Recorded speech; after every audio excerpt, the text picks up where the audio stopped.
Hello and welcome to the Sing Together, Learn Together YouTube channel. My name is Crystal Diaz and I'm a singer and vocal coach, and my mission is to help you to become the singer that you've always wanted to be. Now in this episode of Singing Sessions, I want to talk about pre-show sound checks. I've been singing and performing since I was about 8 years old, so I'm quite familiar with the process of sound checks, and I thought it would be useful to put together a list of tips and strategies on what to expect during a sound check, whether you're singing with a backing track, MMO, or whether you're singing with a live band, and also how to maximize your time when you're doing your sound check, because it's so important. So a sound check typically takes place on the day of a performance, usually a couple of hours before showtime. And it's kind of like a mini rehearsal, except that you typically won't get a chance to sing through all of the songs that you'll be performing. Sometimes you don't even get to sing through one song. So the purpose of a sound check is literally to check your sound. So you can test out the microphone that you'll be using. You'll be able to get a sense of how the stage is and how everything is going to come together before you get up on stage for the actual event. Now during a sound check, it's also really important for you to communicate with the sound technicians and also maybe your band leader or the other musicians in the band about anything that might be uncomfortable for you. So for example, if you can't hear yourself, you have to say something. Or if you're using an in-ear monitor, which is one of those earpieces that you see a lot of singers use, in a sound check you really need to be checking that if you are using an in-ear monitor.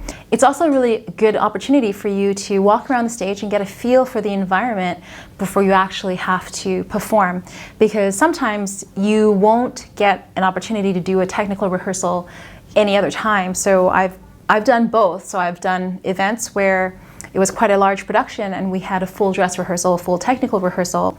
And then I've also done events where I had barely any time to do a sound check and I could only do like half a song of a sound check on the day of, maybe a couple of hours before the doors opened for the show.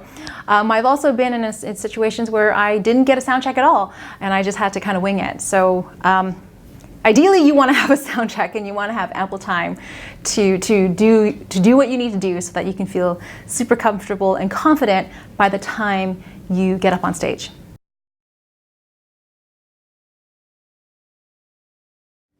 So the first tip is to know when and how long your sound check session is going to be approximately, and to always arrive early.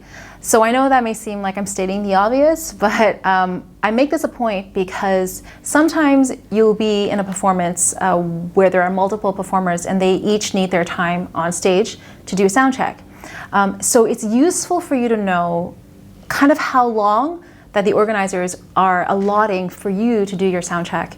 And the reason why is because you want to come prepared with what songs you want to be checking your sound on.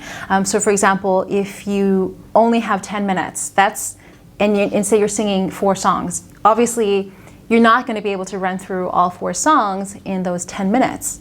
So you're going to have to be quite strategic as to how you want to use that time. Obviously the music director will probably give you some guidance as well, because they'll already know the song, especially if you're performing with a band. So they may want to go over some specific songs, but in case that they don't and they just leave it up to you, you need to know, you need to have a plan as to how you want to use that time. And the reason why you always want to arrive early, because you might get lucky, because this has happened to me quite a number of times where I've shown up early and it's actually someone else's time to do a sound check, but that person is late. And so I get to go up first, which is awesome because I always want to get my sound check done as soon as possible so that I can have time to do what I need to do, all my pre-show routines that I like to do. You have to do your makeup, you're gonna have to do your hair and things like that. So I like to get the sound check done so I can feel really confident what's gonna happen on stage when it comes time for me to perform. So the second tip is to know your songs inside and out, including all the words, the tempo, and the key of all the songs that you'll be performing. So if that means that you have to have a little note to yourself in your phone, if you don't remember all the keys, you should have it written somewhere. The reason why, and this is mainly applying to people who are performing with a live band, it could very well be that the band hasn't really had a chance to go over the songs, or they want to double check. So they may ask you, what key is this song in? And if you're like, I don't know, then it doesn't make you look very professional. But also, if they put the song in the wrong key, that is like another singer's worst nightmare, that you're singing the song in a key that you didn't practice, that is not suitable for your voice. So know your key. That's always better to be safe than sorry. And of course, you want to know your tempo as well, even if it's general, even if you know if it's a swing or if it's a bossa nova, in case, again, they want to verify with you. So they may ask you, oh, what's the tempo? They may want to double check with you. It's important that you can communicate that, and usually it's by kind of singing a little bit and clicking your fingers and giving them a sense of, oh yeah, so it's this tempo, so that they can all be in sync with that. So if you're singing with a backing track, it's actually a lot simpler, because you would have already given the organizers your backing track, which is called an MMO, a music -1, or just backing track. But one tip is to always bring your own copy as a backup. Has this ever happened to me? I think it has happened to me once, where I've given the song to somebody organizing the show, and I think they lost it or something happened, and they asked if I had another copy, and I happened to have it on my phone, so they ended up like using it's always have extra backups, whether it's on a CD or it's on a thumb drive. Have your songs with you if it's a backing track. Tip number 3, prepare a song priority list.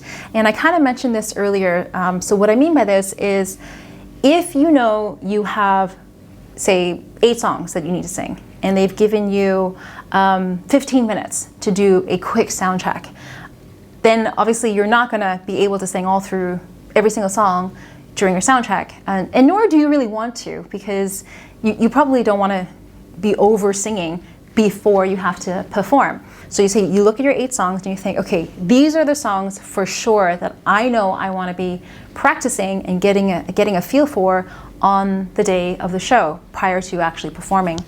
And so how do you create that priority list? It's really up to you. Like, for example, you may have some songs that you know are particularly challenging, and you want to sing those out first to make sure that you're comfortable and you know what you're going to be doing with it.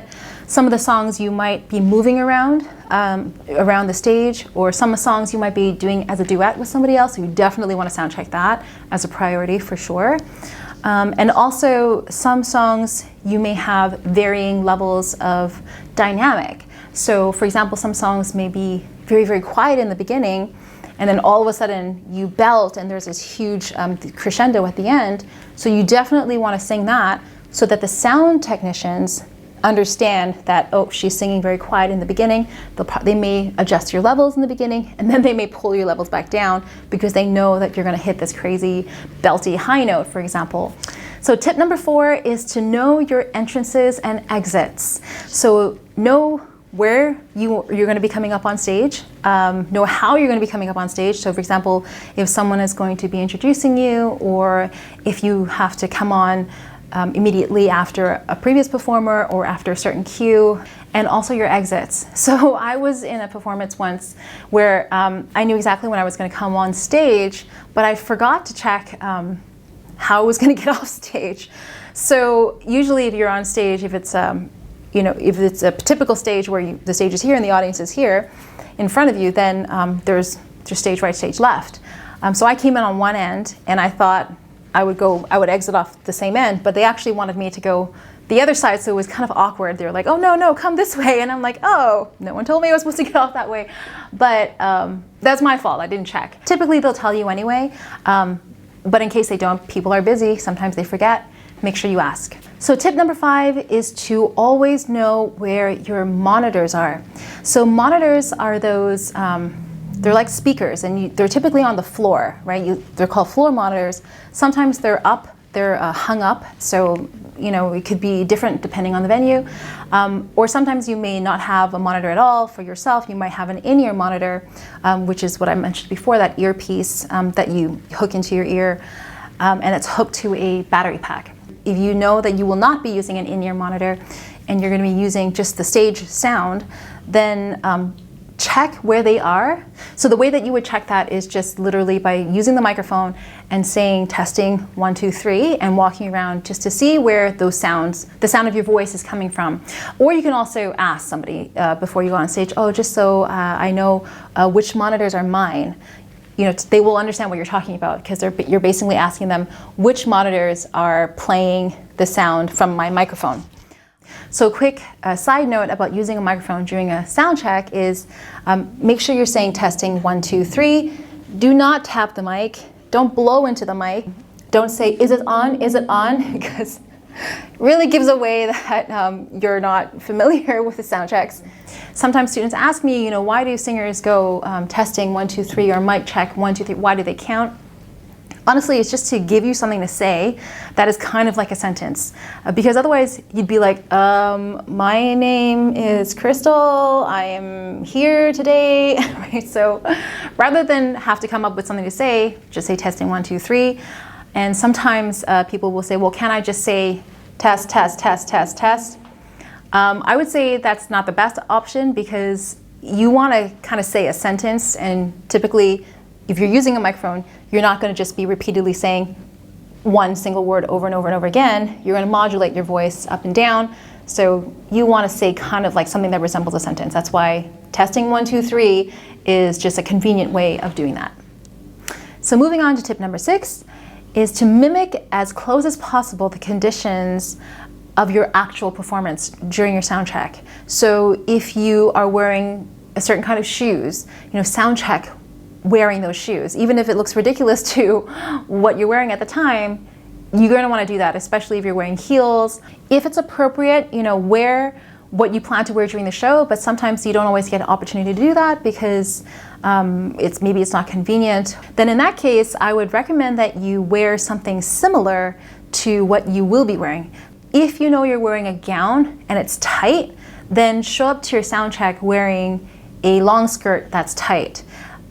If you're wearing lots of accessories that you know might be jangling for whatever reason, then show up wearing those accessories. You want to be able to get a sense as much as possible for what to expect and how you're going to feel and how you're going to move when you're on stage. And ideally, you do that during the sound check. So tip number 7 is to move and walk around the stage a little more than you're probably going to do during your performance. I find that depending on the stages that you're performing at, some spots on the stage sound better, you feel more comfortable than others. For example, I was earlier this month I was a guest performer at a concert in Hong Kong, and during my sound check I was planning on walking around during my solo song, but I found that when I was in certain spots of the stage, I had some weird feedback happening and I couldn't hear myself as clearly. It was a strange kind of echoing back sound of my own voice. So that was really distracting for me. And I discovered that if I just stood closer to the floor monitors and stood right in the center of the stage, that was actually the best sound for my own voice. Like I could hear myself super clearly and I was really comfortable. I could hear the music, I could hear the live band. So then what I did was I decided that during my solo performance, I would just stand still. I wouldn't walk around the stage. So initially I was gonna kind of move stage left, stage right, but I decided not to and just stand still. It's much better for you to know as much as you can, gather as much information as you can about what your performance is gonna be like prior to you actually having to be on stage for the actual show. Bear in mind though that the way that your voice sounds in an empty room is going to be very, very different to the way it'll sound to you when the room is filled. Typically, when it's an empty room, you're going to hear a lot more of yourself in a kind of exposed way. You may feel a little naked, you know, when you're singing in an empty room. Don't worry if you're feeling like, whoa, my voice sounds so exposed and it sounds so like there's so much reverb or there's so much echo, because the quality of your sound will be different when more bodies are actually in the environment. It'll typically sound better when it's filled up. And of course, the sound technicians will know how to adjust that accordingly. So tip number 8 is a big one. don't be afraid to communicate, whether it's to your sound technician or the band leader or the organizer of the show or the other musicians or other performers, if there's anything that is uncomfortable for you. Remember, there's a lot of things happening in a sound check, and often the musicians and the crew, they're all busy doing their own thing. Some of them are not probably really going to be paying attention to you at all. So, and sometimes, especially in a live band situation, the musicians are listening to their own monitors and they can't really hear you sometimes. So if you're uncomfortable and you're thinking, I can't hear myself, but you don't say anything, then no one's going to be able to read your mind. So you need to communicate. You need to know how to communicate, obviously, respectfully and professionally to those around you, because if you don't, then you're pretty much guaranteeing that you're not going to feel right on the day, when it comes to you performing, and then you're going to be worried about it that whole time, and which is, you don't want to do that. So one of the biggest mistakes that I often see happening singers, and this has happened to me before too, is that you can't hear yourself while you're singing. So your gut instinct is to sing louder, and so that you can try to compete with the musicians in your band. Don't do it. You can't compete with them. They're going to be way louder than you, and you shouldn't have to. So that's why the sound check is so important. If you feel like you're yelling, chances are you are yelling and you're not going to sound your best. So in a scenario like that where you feel like you can't hear yourself, do something about it by communicating with the sound technicians that you need your vocals to be a little louder. And the signal for that typically is, especially if you're singing, is to point to your own mic and to point upwards. So just point to your mic and point upwards. And sound technicians will know that that means you can't hear yourself. So also with the case of performing with a live band, if you find that you're having trouble staying in pitch or your rhythm is a little off, then it could very well be that you actually can't hear the music very well. In that case, I would recommend that you ask the sound technicians to bring up the piano. Usually you're going to have a pianist, to bring up the piano volume in your monitor or in your floor monitors, or also the rhythm guitars. So that way you can hear the chords of the instrument, so that you can stay in pitch, and also so that you can stay in time as well. So the reason I say to bring up the piano and the rhythm guitar as opposed to just music in general is because typically each instrument is going to be controlled, the volume of each instrument will be controlled in its own separate channel, or there could be sections of instrument that is controlled on different channels. So if you tell the sound technician to just bring up the music, they may bring up the music in general, so bring up the volume of all the instruments. And that might work fine, but that might not work. That might actually be very distracting for you if there's a lot of, if the band is quite large. So as an example, a few years ago I was in a concert where I was singing backup for somebody, and the band was actually quite large, so there was actually a brass section, so which means that there was a trombone player, a horn player, trumpet player, and a saxophone player. And they were awesome, but because I was singing backup, it was really, really important that I could hear the lead singer very, very clearly, as well as the other singers that were singing backup with me. So whenever that the brass section came on, obviously they were great, but that would overpower the lead. So I made sure, and at the time I had my own little mini controller. As a backup singer, sometimes you get your own little controller. And I made sure that, especially when that song came on, that I knew which channel the brass sections were mic'd at, and I pulled the volume down so that I knew that when they came on, I wouldn't be overwhelmed in my ear and then possibly not be able to hear the lead singer. So that's why I say to be specific about what instruments you want to have brought up in your monitor. Okay, almost at the finish line. Tip number 9. I love this because it's a tip that works really well for me, but I'm not sure if it's going to translate well for everyone else, but I'm going to share it with you anyway, is to look for the sweet spot of the microphone. So not all microphones are going to sound and behave the same. So it really depends on the brand and the acoustics of the room how the microphone is going to sound. So part of the sound check is for you to get a sense of, how to hold it and how to position the microphone. So for example, I like to think of the microphone, every single microphone, as having a specific little sweet spot, right? It's kind of like a golf analogy when you find the sweet spot of a golf club. I don't golf, but golfers tell me that this analogy works. So I performed once at the Hong Kong Coliseum, which is this amazing venue in Hong Kong, and their microphones are awesome, but they're very, very sensitive. And usually when I sing on smaller stages or in smaller environments, I like to have the microphone quite close to me. But in the Coliseum, when I was like this, it was almost too close. So actually, because it was so sensitive, I found that the sweet spot was actually here for those particular microphones. So how do you know what the sweet spot is by trial and error, just testing and feeling it out. And again, that's why you do that in a sound check. So you get a sense of where your voice is picked up the best in that microphone. So sometimes students hold the microphone here, and really that's not really going to pick up a whole lot of your sound. Sometimes it's here.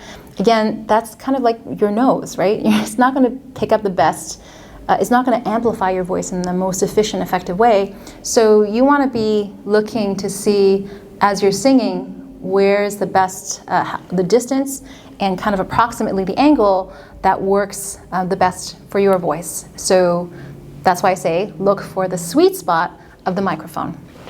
Now finally, tip number 10 is to always, always, always be courteous and respectful to every single person who is involved in working in this to bring this show to life. Now, as you know, it takes a lot to put a show together, and sometimes or oftentimes things don't go according to plan. So it's very common that tension is going to be a little higher. Everyone's going to be a little tense on show day. People may be dealing with last minute technical issues, or time is a factor and people are rushing just to get everything done. But remember that everyone is working towards this common goal of putting on this great show. So no matter what happens, always, always remember to project this energy of calm professionalism, even if the insides is going crazy, even if like you're hyperventilating, even if you're so nervous about your performance, especially if you're new to performing, or even if you're just nervous in general. I get nervous anyway in performances, and I've been doing it for a long time. So don't panic, don't lose your temper, don't freak out, right? Do your breathing, do whatever you need to do to stay as calm and professional as possible, and always express your gratitude to every single person that is involved, every single person that you see, even if you don't know them. Smile and say hello, get to know them or talk to them. You don't have to have lengthy conversations with every single person that you meet, obviously, but acknowledge every single person, because everyone is there to make sure that the experience goes well for you and also for your audience. So there you have it, my 10 tips for how to make the most out of your sound check session. And if you like this video, please press like and subscribe if you haven't already done so. And if you have any questions or comments, do write them in the box below. And also in the comment box, I've included a link to some freebies for anybody who may be interested in learning how about vocal technique, about what we do, and how you can be the singer that you've always wanted to be. I hope you like this episode, and I'll see you again next time.